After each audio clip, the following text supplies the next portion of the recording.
Hello everyone.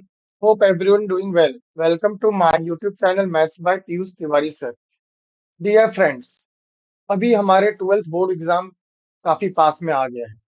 आज के lecture में मैं आप लोगों को ये गाइड करूंगा कि विद इन 1 मंथ आप किस तरह से मैथ सब्जेक्ट को प्रिपेयर करके आप अपने बोर्ड एग्जाम में काफी अच्छा मार्क्स ला सकते हैं.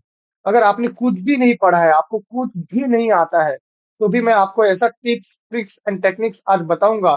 इंपॉर्टेंट एक्सरसाइज, इंपॉर्टेंट प्रॉब्लम्स, ये सारी चीजें आज के लेक्चर में मैं आपको गाइड करूंगा, जिससे आपको ये क्लियर हो जाएगा कि हम क्या पढ़ सकते हैं और किससे हम अच्छा मार्क्स स्कोर कर सकते हैं विद इन 1 मंथ.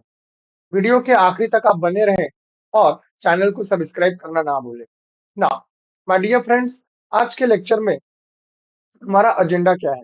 आज के लेक्चर में हमारा एजेंडा है, सबसे पहले हम लोग पेपर पैटर्न डिस्कस करेंगे, इवैल्यूएशन स्कीम देखेंगे, हम chapter wise important point discuss करेंगे. आफ्टर दैट हम लोग पेपर राइटिंग स्किल, आपको सब आता है लेकिन पेपर राइटिंग स्किल सबसे इंपॉर्टेंट है. पेपर कैसे लिखना चाहिए, कौन सी स्टेप्स पे मार्क्स है, कौन सी स्टेप्स पे मार्क्स नहीं है.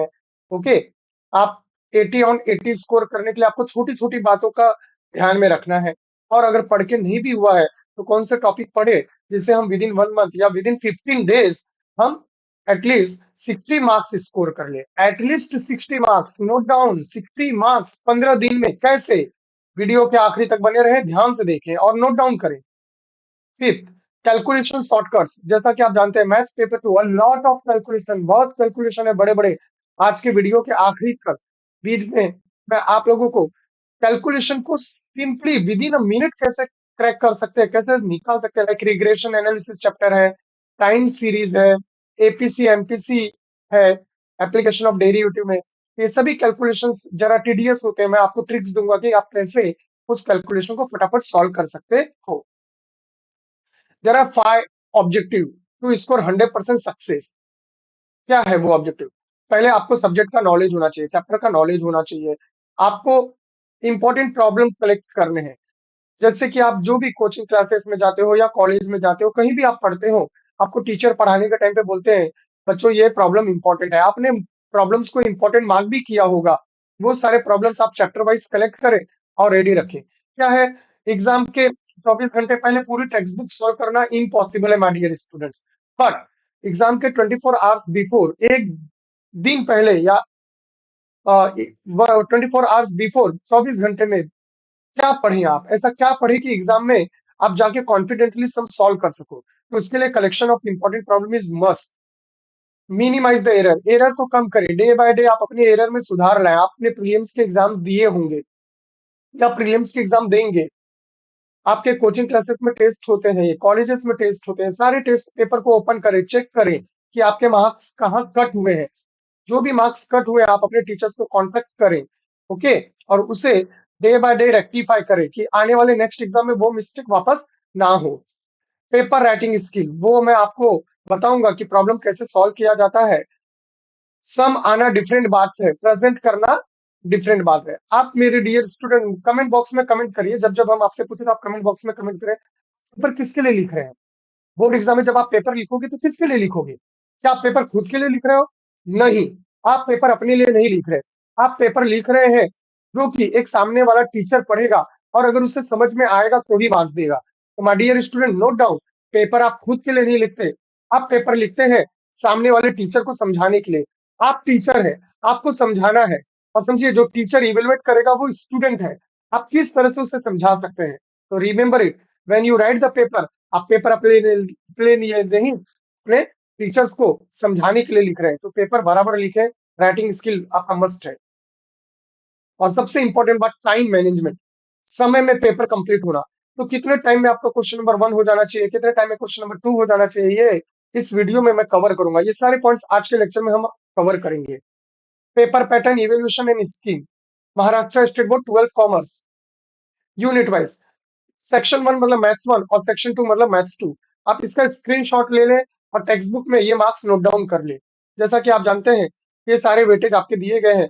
आप इसका स्क्रीनशॉट लेके नोट डाउन कर ले. मैं इस पे टाइम वेस्ट नहीं करते हुए आगे बढ़ रहा हूँ.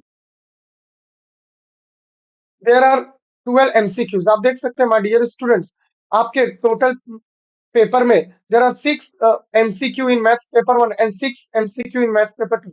There are 12 MCQ. All are compulsory. There are 3 true false in maths paper 1, 3 fill in the blanks in maths paper 1. So there are 6 objective जिसमें ट्रू फॉल्स और फिल इन द ब्लैंक्स होगा। मैथ्स 1 में similarly 3 true false and 3 fill in the blanks maths 2 में होगा। तो again 12 objectives, all are compulsory. Short answers mean 3 marks question. पूरे maths paper में there are 12 questions of 3 marks, 6 question in maths 1 and 6 question in maths 2, और हमें total 8 questions attempt करने हैं। Long answer का मतलब 4 मार्क्स। पूरे क्वेश्चन पेपर में there are 10 questions for 4 marks, जिसमें से आपको 6 अटेम्प्ट करने हैं। एक्टिविटी बेस्ड क्वेश्चन, पूरे क्वेश्चन पेपर में there are 4 activity, 2 in maths 1 and 2 in maths 2, हमें 2 अटेम्प्ट करना है। पूरा मैथ्स पेपर में, टोटल मैथ्स पेपर में there are 50 number of questions. पूरे मैथ्स पेपर में 50 क्वेश्चंस होते हैं विद ऑप्शन, और हमें अटेम्प्ट करने हैं तो 40। पेपर होता है 80 मार्क्स का, और विद ऑप्शन पेपर होता है 116। ना ना पूरा पेपर बच्चों ऐसा ही नहीं कि डिफिकल्ट होता है। आपका स्टूडेंट का पेपर में क्या टेस्ट किया जाता है कि स्टूडेंट को नॉलेज कितना है, स्टूडेंट की अंडरस्टैंडिंग लेवल कितना है, और स्टूडेंट एप्लीकेशन और स्किल बेस्ड टाइप के क्वेश्चंस कितना जानता है। आप देख सकते हैं इसमें सबसे इंपॉर्टेंट एरिया है एप्लीकेशन एंड स्किल, जो कि 61% वेटेज है पेपर में। डियर स्टूडेंट्स, इस वीडियो में मैं हर चैप्टर में एप्लीकेशन के अंडर में कौन से क्वेश्चंस आते हैं वो भी डिस्कस करूंगा। तो आप exercise and questions note down करते जाइएगा कि एप्लीकेशन के कौन से क्वेश्चंस हैं।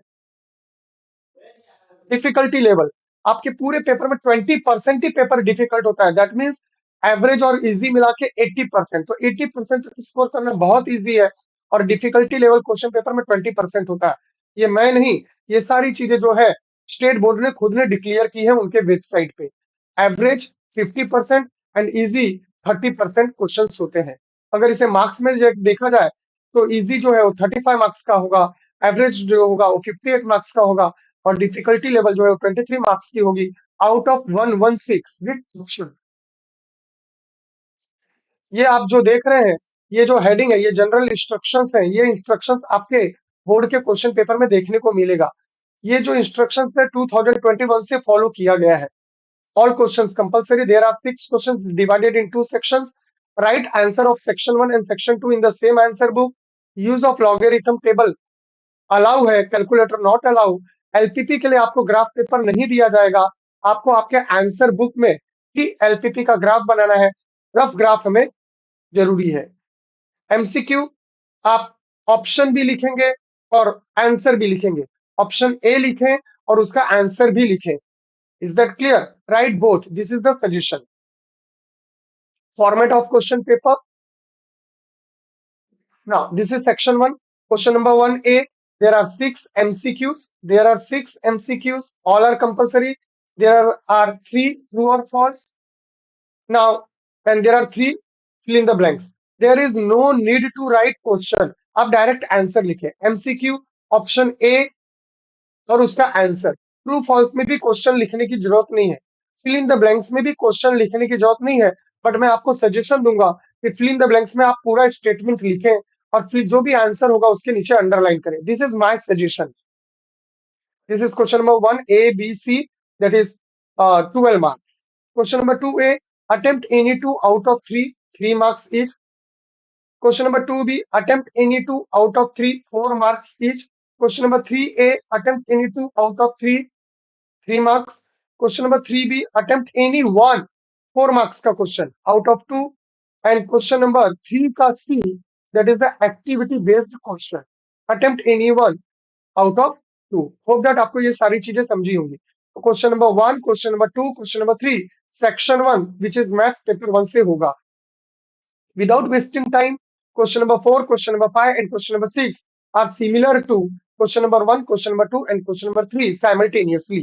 आप इसका स्क्रीनशॉट ले लें। Question number 5, AB, and 6, AB, 3. This is the board paper pattern for 12th standard commerce maths.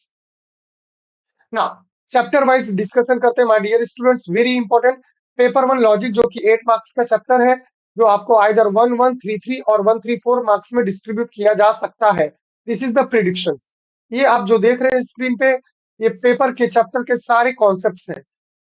आप स्टेटमेंट पढ़े होंगे, symbolic form, quantified, dual, negation, conversion, that is converse, inverse and contrapositive, truth table, that is tautology, contradiction, contingency and equivalence, Venn diagram and algebraic laws. My dear students, इसमें जो important areas है, वैसे तो chapter आपको पूरा पढ़ना है। If you want to score 80 out of 80, then you have to go through all the chapter, all the concept of the chapter. Few important area like truth table, like Venn diagram, converse inverse contrapositive, negation, ये जो concepts हैं, these concepts are very very important. You have to more focus on it. और chapter के सारे concept अच्छे से पढ़ें अगर आप अच्छे मार्क्स स्कोर करना चाहते हैं तो। Which points you have to remember?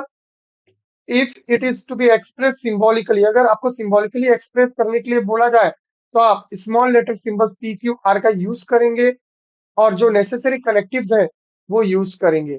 In the question if it is specify that solve using truth table, अगर ट्रूथ टेबल का यूज करना है then you have to prepare the truth table using capital letter T and F. Truth table में my dear student आपको capital T capital F का use करना है। Over writing in truth table is not allowed. अगर आप over writing करते हैं तो आपके मार्क्स कट कर दिए जाएंगे। आप टी के ऊपर ही एफ बनाओगे और एफ के ऊपर टी बनाओगे, आपको मार्क्स नहीं मिलेगा। आप क्या करें, सिंपली टी है, आप उस टी को कट करके उसके बाजू में एफ लिख दीजिए, बट ओवर राइटिंग मत करिए। Use correct law of negation in both the cases.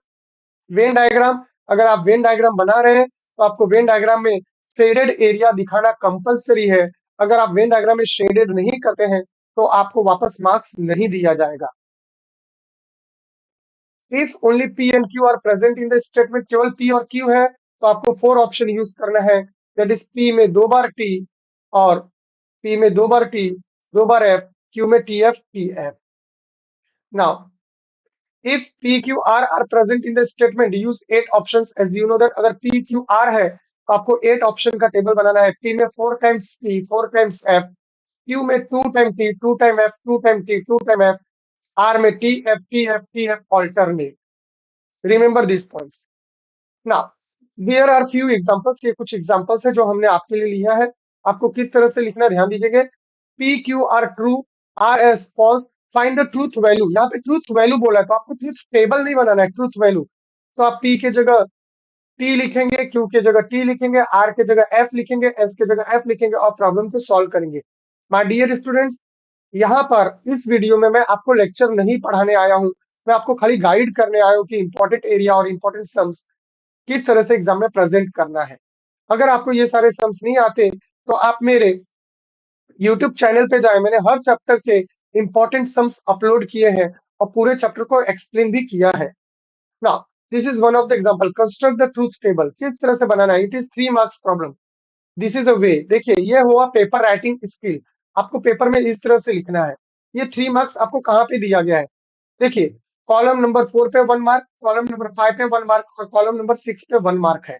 That means there is no mark on column number 1 2 3।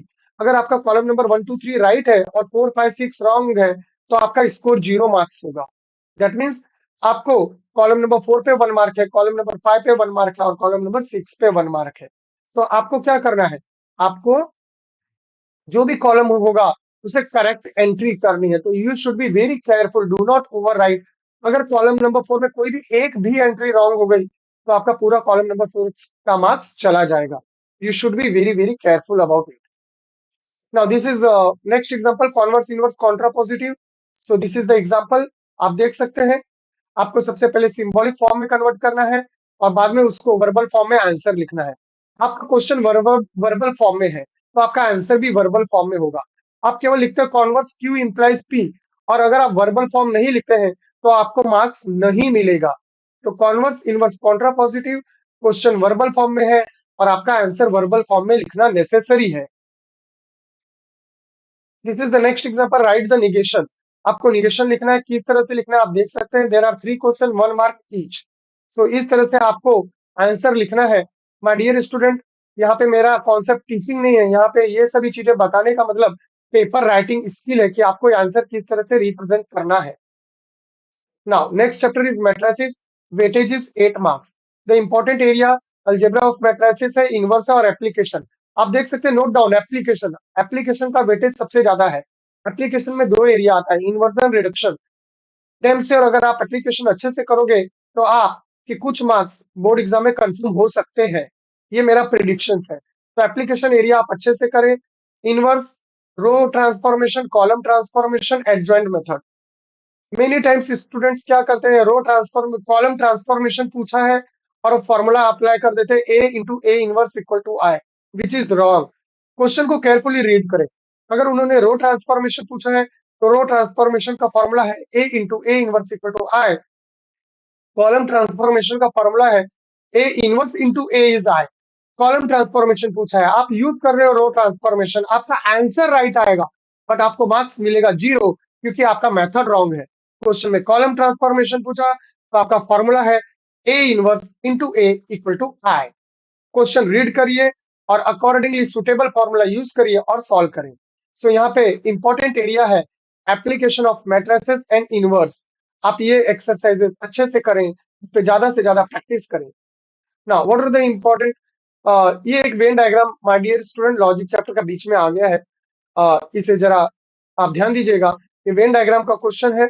आपको क्या करना है, आपको यूपीए ये डिफाइन करना है, वेन डायग्राम बनाना है और इस तरह से शेड करना है।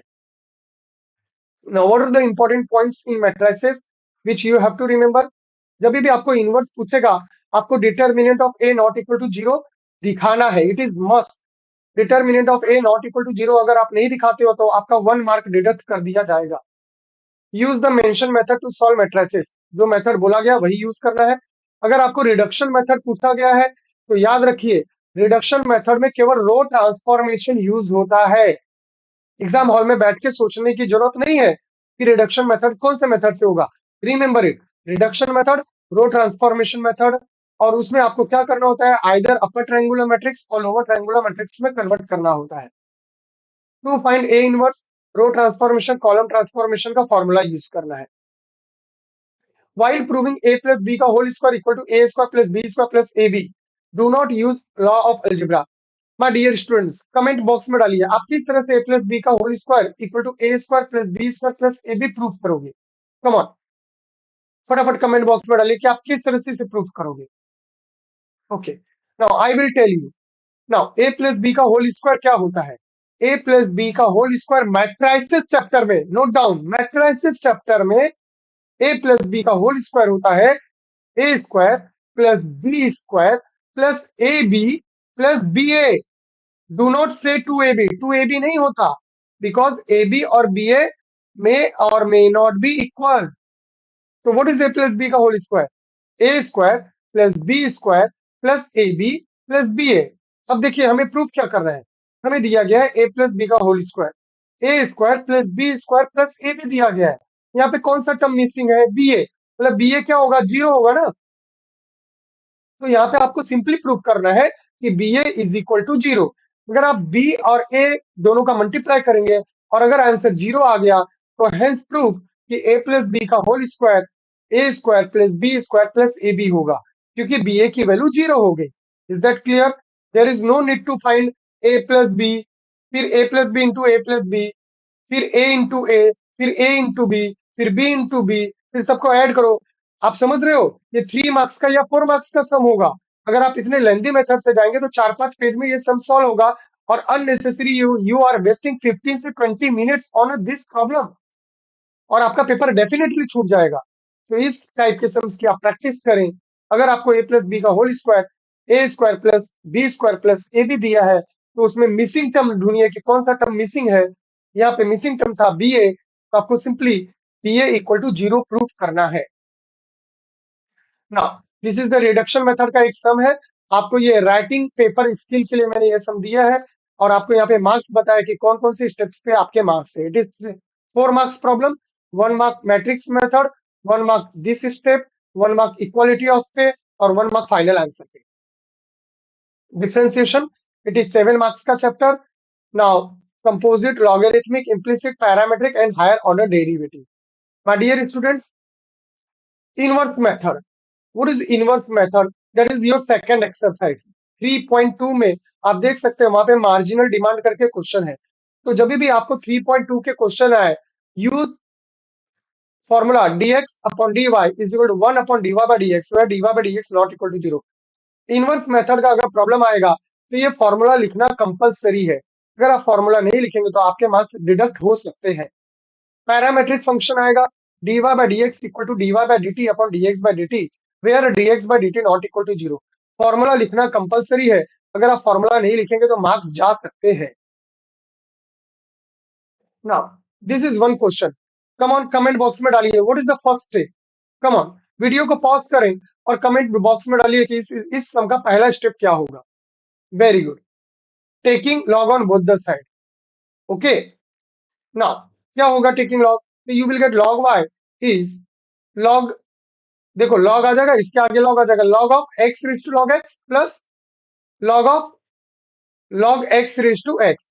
अब ये लॉग एक्स आगे आ जाएगा, ये लॉग एक्स आगे आ जाएगा, तो क्या हो जाएगा log Y equal to log X into log X plus यहाँ पे ये वाला एक्स आगे आ जाएगा, X into log X. My dear student, ये आप देख सकते हैं कि आपने जो ये सम स्टार्ट किया है ये टोटली रॉन्ग है, रॉन्ग है ये सब।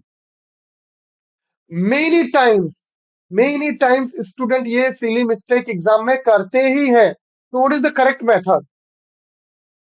आपने क्या किया, आपने लॉग ए प्लस बी को log A plus log B लिखा। ऐसा फॉर्मूला होता ही नहीं, log A plus B can not be written as log A plus log B. What is the correct way. यहाँ पे देखिए हमने सॉल्यूशन का स्टार्टिंग स्टेप दिया है, आपको लेट यू करना है, लेट वी करना है, फिर y equal to U plus V होगा, फिर dy बाय dx हो जाएगा du by dx plus dv by dx। बाद में आप नाउ u इक्वल टू, इसको u को लोगे और u को सॉल्व करोगे taking log on both the side. Similarly बाद में v लोगे और v को taking log on both the side करोगे और finally du by dx plus dv by dx में उसके आंसर को लिखोगे। Please note down this type of sums are very, very important. Now, these are the few important problems. You can do more practice of this type of sums. Can you recognize comment box में डाल सकते हैं ये कौन से type का सम है? Yes, it is logarithmic differentiation types के सम। आपको अगर ये सम्स नहीं आते तो नीचे मैंने YouTube का लिंक दिया है, इस लिंक पे क्लिक करेंगे तो आपको इस चैप्टर का प्लेलिस्ट मिल जाएगा और उस प्लेलिस्ट में जाके ये सारे सम्स के सॉल्यूशन आप देख सकते हैं, रिफर कर सकते हैं। Now this is next important type of sums. Can you recognise ये कौन सा टाइप के सम्स हैं? Very good, it is implicit function, that is 3.5 exercise, that is 3.4 exercise, my dear student. This is 3.4, this is 3.4 and these are the sums from miscellaneous. You can do more practice. नीचे YouTube का link दिया गया है, playlist में जाएं और इसके videos देख लें और सब्सक्राइब करना ना भूलें। This is parametric function, this are few important sums, do more practice of this type of problems. मैं ये नहीं कह रहा हूँ कि आप यही प्रॉब्लम्स करके जाओ, ये कुछ इंपॉर्टेंट सम्स है टेक्स्ट बुक के, आप इसे प्रैक्टिस करें और टेक्स्ट बुक पूरी अच्छी तरीके से सॉल्व करें। आप केवल ये सब सॉल्व करके जाएंगे तो आप रिस्क ले सकते हो। आपको क्या करना है, इस टाइप के सम्स करने हैं और इस सम्स की प्रैक्टिस अच्छे से करनी है। Second order derivative, this are the second order derivative के फ्यू सम्स, नीचे यूट्यूब का लिंक दिया गया है। ये सारे सम्स मैंने यूट्यूब में अच्छे से सॉल्व करके फुल्ली एक्सप्लेन करके दिए हैं। Now application of derivative, next chapter 9 marks. Memorise the correct formula, be careful while writing marginal function, average function. Marginal का मतलब होता है डेरिवेटिव और एवरेज का मतलब होता है divide. Use shortcuts to find the interval for increasing and decreasing function. Maxima minima का जब प्रॉब्लम आता है तो आप एक्स और वाई को बराबर डिफाइन करें। फॉर एग्जांपल, जैसे आपके टेक्स्ट बुक में एक सम है जिसमें आपके एक वायर है जिसको बेंड करके रेक्टेंगल बनाया गया है और क्वेश्चन में पूछा गया है कि find the dimensions of rectangle. तो आप पहले डिफाइन करिए, let X be the length of the rectangle and let Y be the breadth of the rectangle. इस तरह से आपको एक्स और वाई को क्लियरली डिफाइन करना है। In maxima minima second order derivative को रिप्रेजेंट करना मस्ट है, अदरवाइज आपका मार्क्स कट जाएगा। और go through solve example of government text book. Application of derivative chapter के सॉल्व एग्जांपल करना ना भूले, काफी अच्छे अच्छे सॉल्व एग्जांपल्स आपको इस टेक्स्ट बुक में दिए गए हैं। This is one of the example. मैं आपको एग्जांपल सिखाने नहीं बैठा हूं, मैं आपको केवल पेपर राइटिंग स्किल बताने के लिए बैठा हूं। देख सकते हैं इसी एग्जांपल की मैंने अभी बात की, ये मैक्सिमा मिनिमा का सम है इसमें आपको इस तरह से आंसर को रिप्रेजेंट करना है। Let X metre and Y metre be the length and breadth of the rectangle and this is the answer. And आपको कौन से स्टेप्स में मार्क्स से वो दिए गए हैं। Now this is one of the problem. Do this type of problems का प्रैक्टिस, ये अच्छे अच्छे सम्स है। Now this is the next APC MPC APS MPS, आपको इसके मार्क्स डिस्ट्रीब्यूशन दिए गए हैं। ये फुल क्वेश्चन सॉल्यूशन है। अगर बच्चों ये एक्टिविटी में सम आता है तो आपको केवल ये बॉक्स पे मार्क्स नहीं होते, आपको ये पूरा सम सॉल्व करना होता है और ये बॉक्स बनाने हैं जहां पे आपके मार्क्स होंगे। एक्टिविटी में पूरे सम को सॉल्व करना है, ध्यान से सुनिए, कंप्लीट सम सॉल्व करना है। क्वेश्चन पेपर में जहां बॉक्स है, आप अपने आंसर को बॉक्स में डाल दोगे, आप अपने आंसर को बॉक्स में डाल दोगे, पर सम पूरा सॉल्व करना है। केवल आप आंसर लिखोगे तो आपको 0 मार्क्स मिलेगा। These are the few important sums. Do practice of such kind of problems. आप पूरी टेक्स्ट बुक सॉल्व करें और इस तरीके के सम्स को सॉल्व करें और ये सम्स की भी ज्यादा से ज्यादा प्रैक्टिस करें। These are the few examples. You have to be more practice such kind of problems. Solve complete textbook properly. केवल इतने ही सम करके न जाएं। ये एक आपको गाइडलाइन दिया गया है कि कौन कौन से टाइप के सम्स अच्छे सम है। Now integration, which is a most waiting chapter, 7 marks chapter. Integration of standard function, types of integration, integration by parts.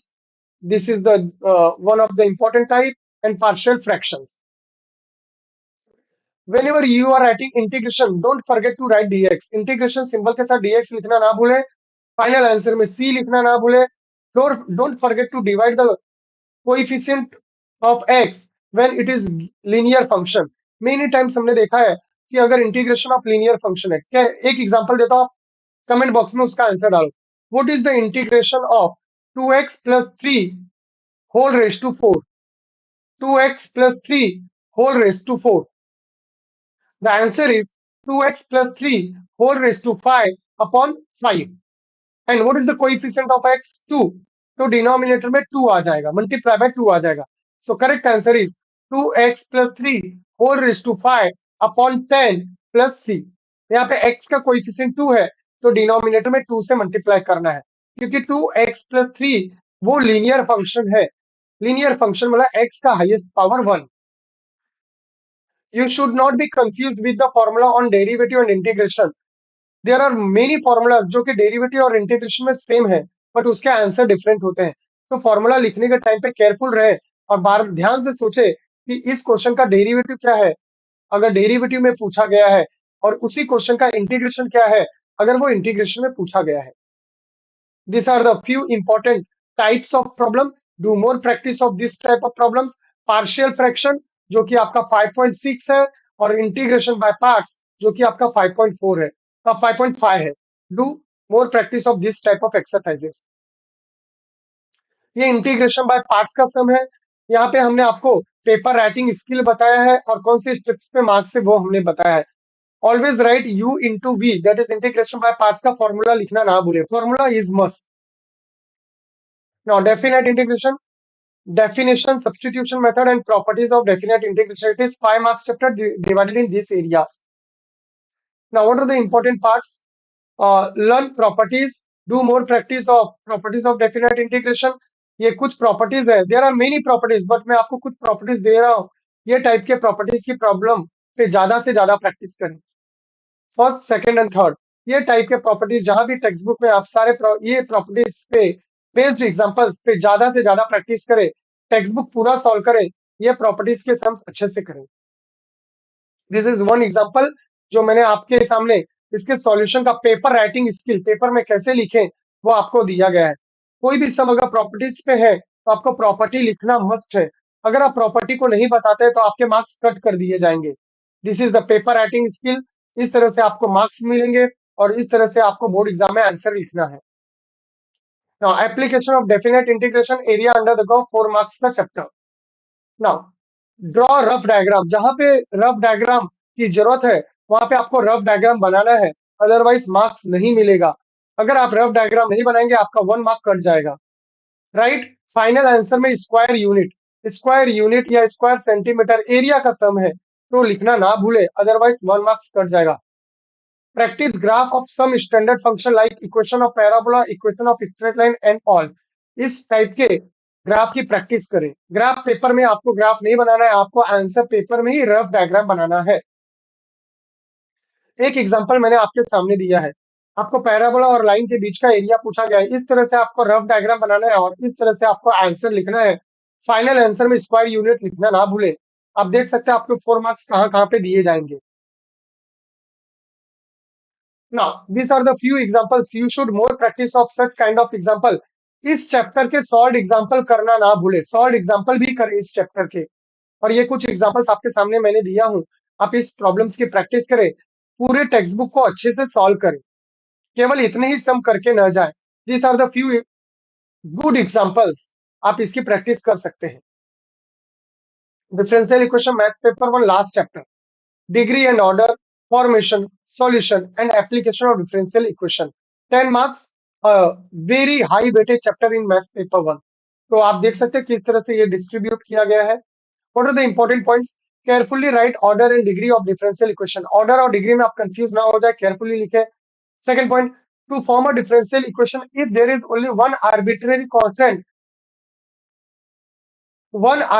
constant is there in the question, and if the same constant is repeated many times, question में एक ही arbitrary constant है but वो बार बार आया है, तो आप कितने बार differentiate करेंगे? आप केवल वन टाइम डिफरेंशिएट करेंगे। Is that clear?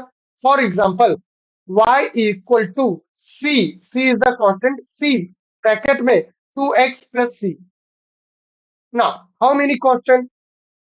यहाँ पे कांस्टेंट सी है, बट कितनी बार आया है? 2 बार आया है। बट सी कांस्टेंट रिपीट हुआ है, सेम कांस्टेंट रिपीट हुआ है, 2 बार है, बट आप डिफरेंशिएट केवल एक ही बार करेंगे। केयरफुल रहिए। कांस्टेंट है, सेम कांस्टेंट रिपीट हो रहा है, तो 2 बार रहे या 3 बार रहे या 4 बार रहे, बट आपको डिफरेंशिएट वन टाइम ही करना है। Don't ignore the word problem of this chapter, because word problem comes under application part, और आप जानते हैं एप्लीकेशन को ज्यादा वेटेज है बोर्ड एग्जाम में। नाउ मैथ्स पेपर 2 की बात करते हैं my dear students. Commercial maths, commercial arithmetic 6 mark का चैप्टर है। Commission, brokerage and discount, there are 3 areas. Use correct formula according to the question, right formula correctly while using solved example, solving problem based on discount and bill. Discount और bill का रहे तो आप problem को ध्यान से solve करें। Nominal due date, legal due date ना भूले। नॉमिनल ड्यू डेट में अगर आप 3 days, days DAYS 3 days add करेंगे तो आपको लीगल ड्यू डेट आता है। These are the important formulas you have to remember. Remember all these formula, ये सारे फॉर्मूले की लिस्ट बनाए और इस फॉर्मूले को अच्छे से लर्न करें। Don't confuse with the formulas. Now second chapter, insurance annuity, 4 marks. Property value, present value and future value. You know that present value, future value, जो कि एन्युटी में 2 कॉन्सेप्ट है, annuity due and annuity immediate, that is present value and future value.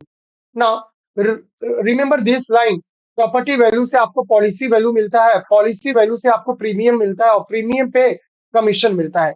अगर board exam में आपको policy value पूछा गया, find the policy value, तो आपके पास क्या होना जरूरी है? आपके पास प्रॉपर्टी वैल्यू होना जरूरी है।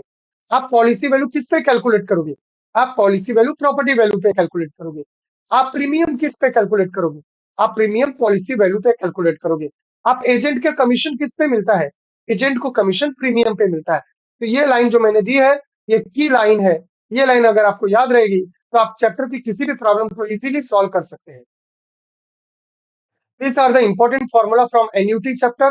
Remember all this formula for immediate annuity and annuity due. And this is the key line for property value, policy value, premium, and agent commission. Now, linear regression, least square method, regression equation on x on y, regression equation on y on x, and regression coefficients. 8 marks chapter. Now, what are the important points to be remembered? If finding the regression line using assumption method, then mention whether the assumption is correct or not. ये आपके कुछ steps हैं जहां पे आप assumption method से करते हैं। आप ये मेथड को भी यूज कर सकते हो और इसके ऑल्टरनेट मेथड अगर आपको पढ़ाया गया है तो आप ऑल्टरनेट मेथड भी जा सकते हो। ये मैंने आपके सामने एक मेथड बताया है, इसके ऑल्टरनेट मेथड भी पॉसिबल है। आप दूसरे मेथड से भी रिग्रेशन लाइंस को चेक कर सकते हो, कौन सी लाइन एक्स ऑन वाई है और कौन सी लाइन वाई ऑन एक्स है। This is one of the method. इस मेथड में आपको किसी एक पर्टिकुलर इक्वेशन को x ऑन y अज्यूम करना है और दूसरे को y ऑन x अज्यूम करना है।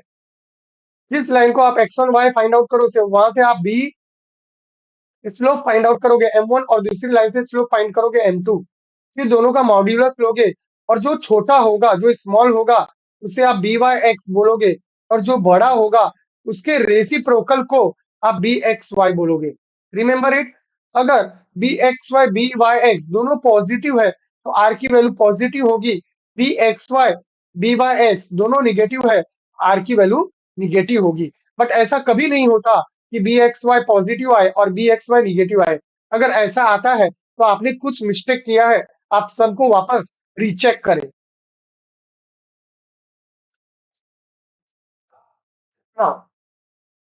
This are the important formulas which you have to remember.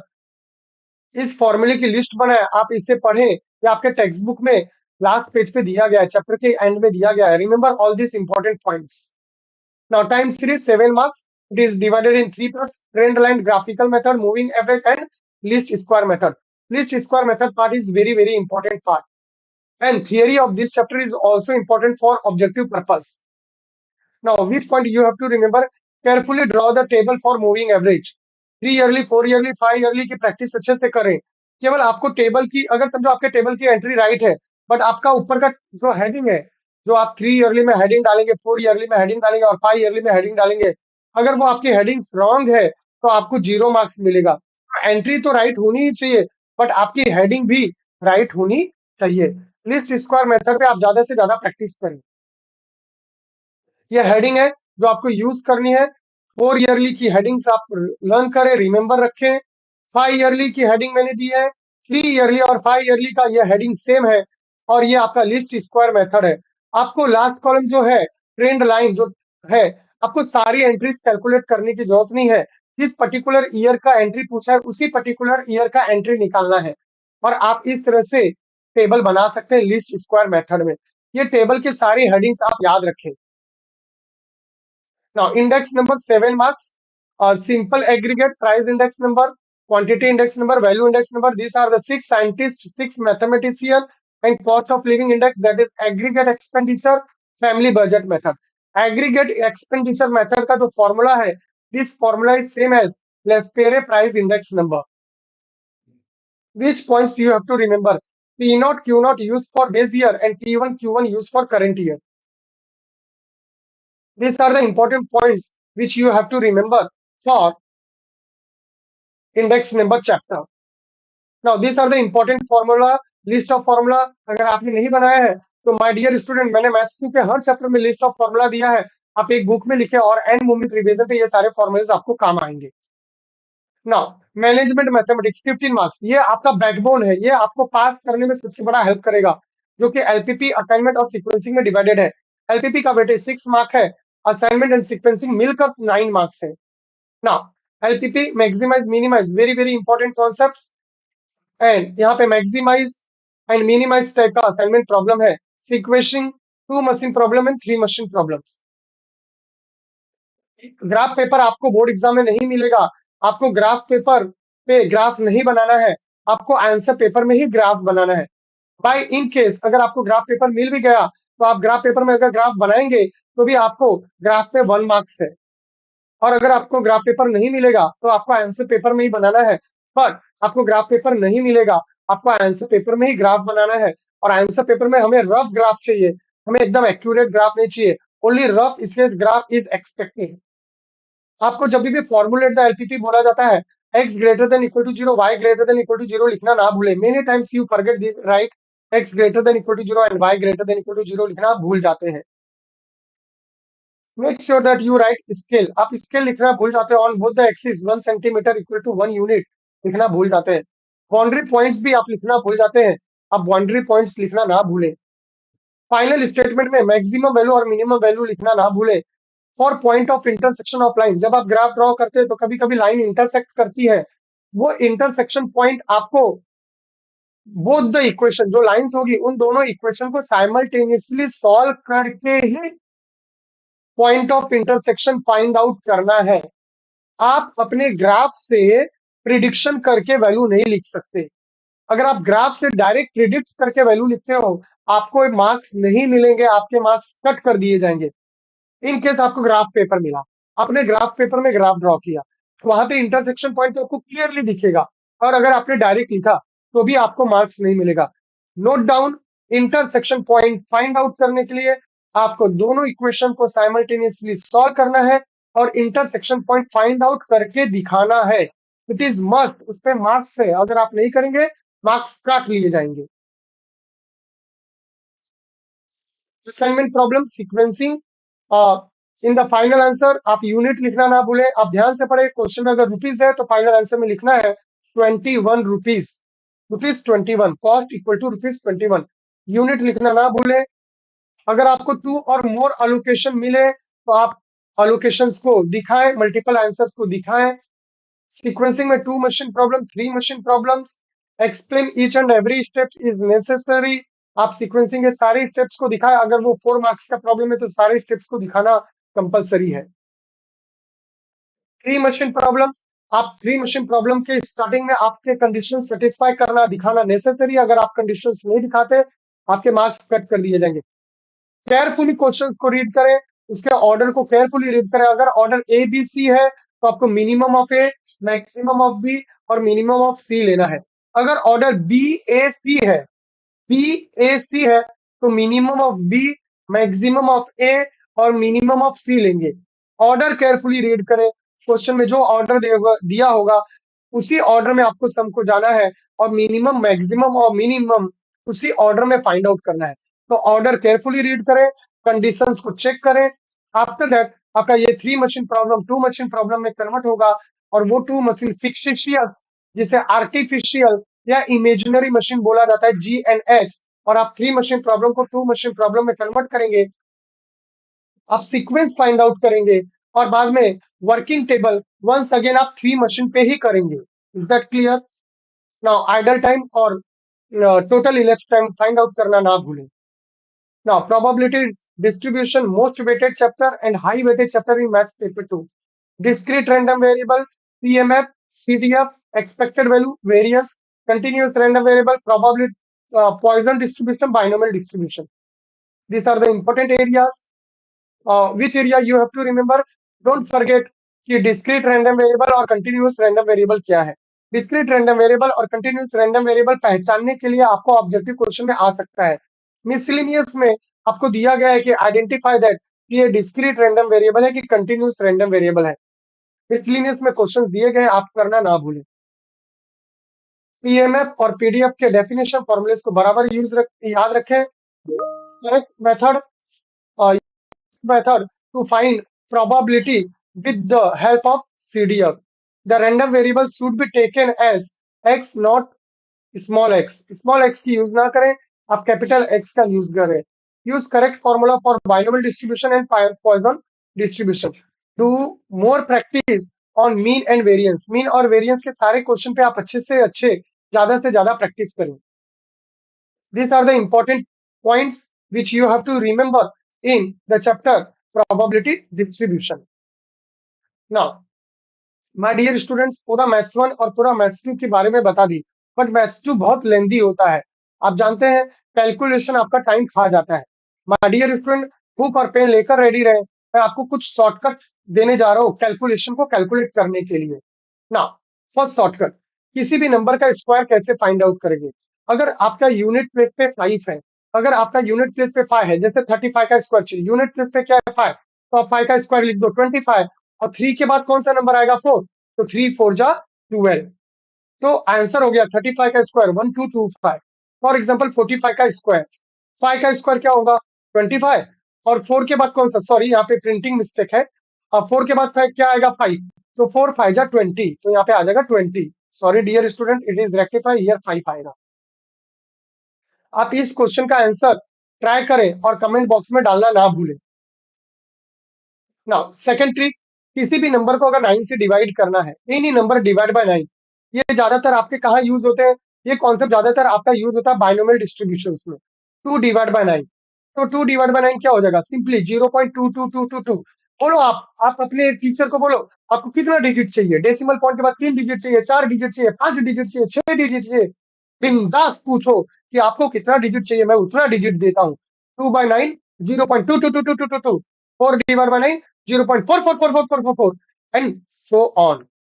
अगर किसी भी नंबर को 9 से डिवाइड करोगे, 13 डिवाइड बाय 9, ना देखो 9 वन जा तो डेफिनेटली वो 1 पॉइंट आएगा। तो 9 वन जा 9, तो 9 वन जा 9 हो गया। तो रिमाइंडर कितना आएगा, चलो ट्राई करो। 9 वन जा 9, तो 10 11 12 13, रिमाइंडर आता है 4। तो आपका आंसर सिंपली लिखना है 1.44444। ये 4 रिमाइंडर है। फॉर एग्जाम्पल 47 डिवाइड बाय 9, तो 9 का टेबल 9 5 जा 45, 9 5 जा 45, रिमाइंडर हुआ 2, तो 5 पॉइंट रिमाइंडर लिख दो 22222। Is that clear? तो एनी नंबर जो कि 9 से बड़ा होगा उसको किस तरह से डिवाइड करते हैं। Division of one digit number by 99, 2 divide by 99। तो अभी देखो सिंगल डिजिट है ना 2, तो आपको इसे 2 डिजिट में कन्वर्ट करना है, तो एक जीरो ले लेना है। तो 0.02020202, 5 divide by 99, 0.050505 and so on. Come on comment box में डालिए 7 डिवाइड बाय 9 क्या होगा। कम ऑन कमेंट बॉक्स में फटाफट कमेंट करें। Very good. 13 डिवाइड बाय 99, अगर 13 डिवाइड बाय 99 है तो ये ऑलरेडी 2 डिजिट है। तो what is the answer? 0.131313 and so on. Is that clear everyone? तो इस तरह से आप अपनी कैलकुलेशन को with in A second track कर सकते हो। नाउ सब्ट्रैक्शन, ये आपका कहाँ यूज होगा? ये आपका maths paper 1 application of derivative APC MPC APS MPS में यूज होगा। 1 माइनस 0.2436। ध्यान से देखिए कैसे करना है। तो ये 0 पॉइंट लिख देना है आपको। 1 में से माइनस करना है तो 0 पॉइंट 0 पॉइंट। तो ये 2 है, 2 में ऐसा कौन सा नंबर ऐड करोगे कि 9 आएगा? तो 2 में 7 ऐड करो तो 9 आएगा। लिख सकते हैं 2 प्लस 7, राइट। 4 में क्या ऐड करोगे कि 9 होगा? 4 प्लस 5 9। 3 में क्या ऐड करोगे कि 9 आएगा? 3 प्लस 6 9। और ये जो लास्ट डिजिट है, लास्ट डिजिट, उसमें क्या ऐड करोगे कि 10 आएगा? तो 6 में 4 ऐड करोगे तो 10 आएगा, तो 4। तो डेसिमल पॉइंट के बाद जितने भी नंबर है उस सब में कौन सा नंबर ऐड करोगे कि 9 बनेगा वो सोचना है। और लास्ट डिजिट में कौन सा नंबर ऐड करोगे कि 10 बनेगा वो सोचना है। देखो क्विक में आ जाएगा। कम ऑन, आप कमेंट बॉक्स में ट्राई करें और राइट द आंसर। 1 माइनस 0.567, 5 में क्या ऐड करोगे कि 9 आएगा? 4। 6 में क्या ऐड करोगे कि 9 आएगा? 3। 7 में क्या ऐड करोगे कि 9 आएगा? 2। 8 प्लस 1 9, 9 प्लस 0 9। 3 में क्या ऐड करोगे कि 10 होगा? 7। कमेंट बॉक्स में इसका आंसर लिखना ना भूले। 1 माइनस कौन सा नंबर आप 1 माइनस 0.1936123। कम ऑन, सेकंड भर में आंसर आना चाहिए। होप दैट आपको ये सारे चीजें पसंद आई हो। डियर स्टूडेंट्स, बहुत मेहनत की है। अगर आपको ये सब पसंद आए तो आप लाइक करें, शेयर करें और सब्सक्राइब करना ना भूलें और बेल आइकन को जरूर प्रेस करें और ज्यादा से ज्यादा दोस्तों को ये दें जिससे सारे बच्चों को ये फायदा हो। नाउ ये मैंने आपको शॉर्टकट एक्सप्लेन किए। Now a time of time management, कितने टाइम में आपको पेपर कंप्लीट करना है और आप लास्ट में कितना टाइम बचा सकते हैं अपने इन हैंड रख के, आप कितने एक्स्ट्रा क्वेश्चन अटेम्प्ट कर सकते हैं। So my dear students, time management for you and tips. Question number 1, there are 6 MCQ, आपको 2 मिनट्स देना है। ओके, अगर आप 2 मिनट देंगे तो 12 मिनट्स में आपका एमसीक्यू खत्म हो जाएगा। ट्रू और फॉल्स को भी 2 मिनट देना है, तो 2 3 जा 6 मिनट में आपका ट्रू फॉल्स हो जाएगा। And fill in the blanks के लिए भी 2 मिनट्स देना है, ईच क्वेश्चन 6 मिनट। तो फर्स्ट 24 मिनट्स में आपका क्वेश्चन नंबर 1 कंप्लीट हो जाएगा। नाउ 3 मार्क्स का जो 3 मार्क्स के क्वेश्चन को 5 मिनट देना है, तो 5 2 जा 10, आपको 2 क्वेश्चन अटेम्प्ट करना है, 10 मिनट्स में हो जाएंगे। अगेन आपको 2 क्वेश्चन अटेम्प्ट करना है, 4 मार्क्स के लिए आपको 7 मिनट्स देना है, 14 मिनट्स। नाउ अगेन 3 मार्क्स का क्वेश्चन 5 मिनट्स, 10 मिनट्स हो जाएंगे आपके। 4 मार्क्स का क्वेश्चन है, अटेम्प्ट एनी वन है, 7 मिनट्स दिया है, 7 मिनट्स में हो जाएगा आपका। Activity attempt any one 7 minutes में होना चाहिए, 4 मार्क्स। फाइनली आपका 72 मिनट्स में मैथ्स पेपर 1 कंप्लीट हो जाएगा। सिमिलरली मैथ्स पेपर 1 में question number 4A, again objectives 2 minutes, तो अगेन 24 मिनट्स में आपका क्वेश्चन नंबर 4A हो जाएगा। यहाँ पे मैथ्स 2 के क्वेश्चंस लेंदी होते हैं, तो 3 मार्क्स के सम को हमने 4 मिनट्स दिया है और 4 मार्क्स के क्वेश्चन को हमने 9 मिनट्स लिया है। तो इस तरह से आपका मैथ्स पेपर 2 88 मिनट्स में हो जाएगा और मैथ्स 1 और मैथ्स 2 दोनों मिला के 160 मिनट्स में आपका पेपर कंप्लीट हो जाएगा। आपके हाथ में बैलेंस टाइम 20 मिनट्स बचेगा। माय डियर स्टूडेंट्स, आप बोर्ड एग्जाम में जिस भी मैथ्स में कॉन्फिडेंट है, मैथ्स 1 में कॉन्फिडेंट है तो मैथ्स 1 से स्टार्ट करें, और मैथ्स 2 में कॉन्फिडेंट है तो मैथ्स 2 से स्टार्ट करें। कोई हार्ड एंड फास्ट रूल नहीं है। आपको जिसमें कॉन्फिडेंस हो उसमें कॉन्फिडेंट वो आप सेक्शन से स्टार्ट कर सकते हो। वेरी इंपॉर्टेंट पॉइंट, अगर आप मैथ्स 2 स्टार्ट करते हो तो आप सीक्वेंस में जाइए, पूरा मैथ्स 2 कंप्लीट करिए, उसके बाद ही मैथ्स 1 स्टार्ट करें। आप मैथ्स 1 मैथ्स 2 को बार-बार मिक्स ना करें। उससे जो टीचर है वो जब इवैल्यूएट करता है, पेपर चेक करता है तो उसे बहुत परेशानी होती है, क्योंकि आपके मार्क्स को बार-बार ट्रांसफर करना पड़ता है। तो मैथ्स 1 स्टार्ट किया तो मैथ्स 1 कंप्लीट करने के बाद मैथ्स 2 पे जाएँ, और मैथ्स 2 स्टार्ट किया तो मैथ्स 2 कंप्लीट करने के बाद ही मैथ्स 1 में जाएँ, और सीक्वेंस वाइज़ जाएँ। लास्ट में 20 मिनट्स बचेगा माय डियर स्टूडेंट। इस लास्ट 20 मिनट्स में आप अपने पेपर को पूरा क्रॉस चेक करें, और जिस पर्टिकुलर क्वेश्चन में आपको डाउट है कि यहाँ पे आपका राइट है या रॉन्ग, उसी पर्टिकुलर क्वेश्चन का आप एक्स्ट्रा सम सॉल्व करें। बाकी कोई एक्स्ट्रा सम सॉल्व करने की जरूरत नहीं है। ना अगर आपको मैथ्स में कुछ भी नहीं आता, तो ये मैं आपको फर्स्ट क्लास 60 मार्क्स स्कोर करने का एक टिप्स दे रहा हूँ। ये मेरा एक प्रिडिक्शंस है। आप logic chapter, matrix chapter, index number, assignment, sequencing, LPP और डेरिवेटिव आप इजीली कर सकते हैं। ये चैप्टर्स आप खुद सोचिए, कमेंट बॉक्स में डालिए, क्या ये चैप्टर आप नहीं कर सकते? यस और नो? अगर कर सकते हो तो लिखिए यस सर, ये चैप्टर हम जरूर कर सकते हैं, ये स्कोरिंग है। माय डियर स्टूडेंट्स, और प्रैक्टिकल में एक अजम्पशन है कि आपको 15 मार्क्स तक मिल सकते हैं। अगर आप प्रैक्टिकल्स के क्वेश्चन इजी होते हैं, आप इजीली सॉल्व करेंगे। 5 मार्क्स आपके प्रैक्टिकल की बुक पे है, अगर सर्टिफाइड है तो मिल जाएगा। और आपको 5-5 मार्क्स के लिए 3 सम पूछे जाएंगे, 4 सम दिए जाएंगे, आपको 3 अटेम्प्ट करना है। हम समझ के चलते कि आपको 15 में से 10 मिला, तो ऑन एन एवरेज आप 60 मार्क्स आराम से स्कोर कर सकते हैं। ये मैंने आपको गुरु मंत्र दिया है। इतना, ये 5 chapter logic, matrices, index number, LPP, assignment and derivative, ये 5 चैप्टर आप लास्ट 15 दिन में भी कर सकते हो। बहुत ईज़ी है। अगर आपको नहीं आता तो ये सारे चैप्टर के वीडियोज़ मैंने डाले हैं यूट्यूब पे, आप सर्च कर सकते हैं। लाइक करें, शेयर करें, सब्सक्राइब करें, और बच्चों ये सारे चैप्टर्स के वीडियोज़ देखना ना भूलें, आपके चैप्टर्स क्लियर हो जाएँगे। Paper writing skill, wasting of time on a particular sum. कभी-कभी आप सम के अंदर इतना घुस जाते हो कि आप ये बोलते हो आज ये सम रहेगा, नहीं तो आज मैं रहूँगा। माय डियर स्टूडेंट, आप ऐसा ना करें। आप पर्टिकुलर सम पे टाइम वेस्ट ना करें। अगर नहीं आ रहा है तो उसे छोड़ें, नेक्स्ट सम पे जाएँ, और लास्ट 20 मिनट्स में उस सम को ट्राई करें। कैंसलेशन अवॉइड करें, ये आपके प्रेजेंटेशन को खराब करता है। अवॉइड करिए कैंसलेशन करना। अगर हो गया तो कोई बात नहीं, व्हाइटनर का यूज़ ना करें पेपर में। अननेसेसरी ब्यूटीनेस करने की जरूरत नहीं है। आपको यहाँ पे लाइन खींचो, वहाँ लाइन खींचो, ब्यूटीनेस करने की जरूरत नहीं है।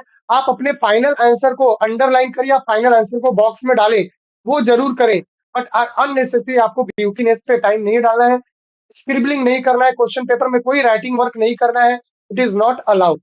मीनिंगलेस डिस्कशन नहीं करनी है एग्जाम हॉल में before the exam. Before the exam आप एग्जाम हॉल में जाते हैं, आप आईज क्लोज करें, फॉर्मूले रिकॉग्नाइज करें, आप अपने कॉन्फिडेंस को बूस्ट रखें कि यस मुझे सब आता है, मैं पेपर बहुत इजी अच्छे से लिखूंगा, पेपर मेरा टाइम पे कंप्लीट हो जाएगा, और मुझे सब कुछ अच्छा है आता है, मैंने अच्छे से पढ़ाई की है। इस तरह से अपने कॉन्फिडेंस को बूस्ट करें। अननेसेसरी एग्जाम हॉल में किसी को हेल्प करने की जरूरत नहीं है, विच इज नॉट अलाउ। आप पकड़े जाएंगे, अननेसेसरी आपको दिक्कत होगी। Avoiding taking unnecessary stress at the last moment. Last moment पे आप बहुत सारा स्ट्रेस ले लेते हैं, ये पढ़े वो पढ़े, स्ट्रेस ना लें। आप अच्छे से सोएं, पूरी नींद कंप्लीट करें, और रिलैक्स रहें। माय डियर स्टूडेंट्स, मैंने आपको सारी चीजें एक्सप्लेन की है, जितना भी मैं आपको दे सकता था इस वीडियो के माध्यम से दिया है। ये वीडियो लेंथी था, बट आपको मैंने इन डिटेल सारी चीजें एक्सप्लेन की हैं। अगर आपको फिर भी मन में कुछ डाउट है तो आप कमेंट बॉक्स में कमेंट डालें, मैं उसका आंसर रिप्लाई जरूर दूंगा। Now thank you for watching my this YouTube. अगर आपको ये अच्छा लगा हो, पसंद आया हो, तो माय डियर स्टूडेंट लाइक करना ना भूलें, शेयर जरूर करें, सब्सक्राइब जरूर करें, बेल आइकॉन आप प्रेस करके रखिए। और भी मैं बहुत इंपॉर्टेंट वीडियो अभी कुछ ही दिनों में अपलोड करूंगा, आप उसे देखें, और आपको बहुत टिप्स और ट्रिक्स दूंगा कि लास्ट एक दिन पहले भी आप किस तरह से स्टडी कर सकते हो। Thank you for watching. Bye everyone.